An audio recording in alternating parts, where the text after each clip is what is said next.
Assalamualaikum. Mari kita bercerita pula tentang riba. Riba juga adalah satu rally yang sangat panjang dalam negara kita, terutamanya apabila kita membincangkan perbankan ataupun kewangan Islam. Okey.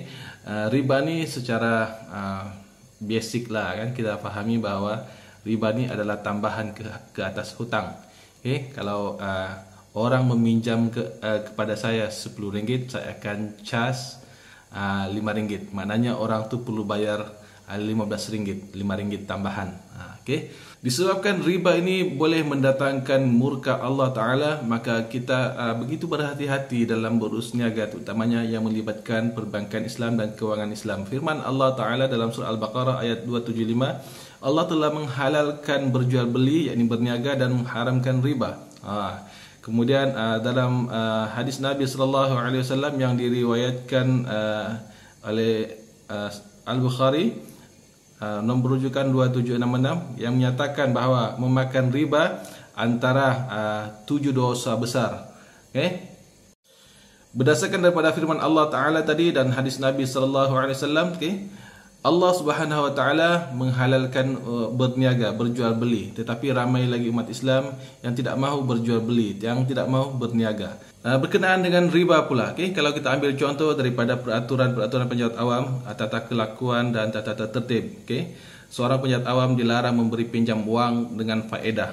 Okay? So maksudnya di sini riba ni adalah hal yang common sense. Maksudnya dalam urusan agama riba dilarang, di luar urusan agama riba juga dilarang. Okay? Tapi riba ataupun tambahan yang dilarang di sini adalah yang hutang yang bersifat individu, tidak bersifat komersial.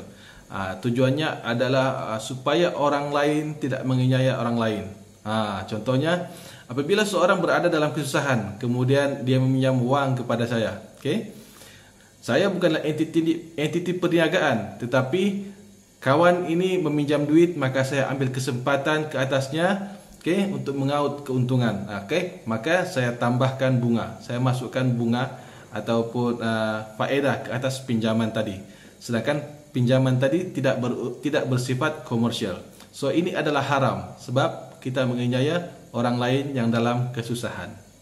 Berbeza dengan entiti komersial, okay, sama ada bank ataupun bukan bank. Kesemua ini memerlukan keuntungan. Di mana mereka boleh kaut keuntungan, terutamanya bank ni sudah semestinya melalui tambahan daripada pinjaman yang dilakukan oleh pelanggan.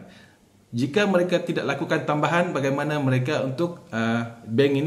bank ini untuk menjana sedikit keuntungan.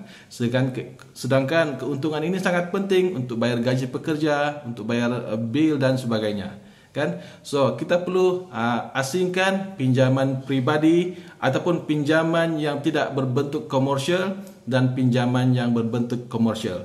Okay? Dan juga pinjaman yang dipinjam kepada entiti komersial dan pinjaman yang tidak dipinjam kepada entiti komersial.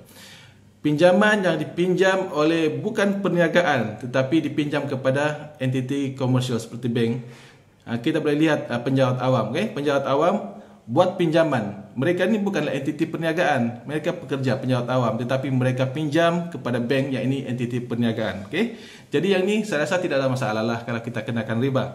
Tetapi apapun ini adalah pendapat pribadi, kita akan serahkan kepada pakar hukum.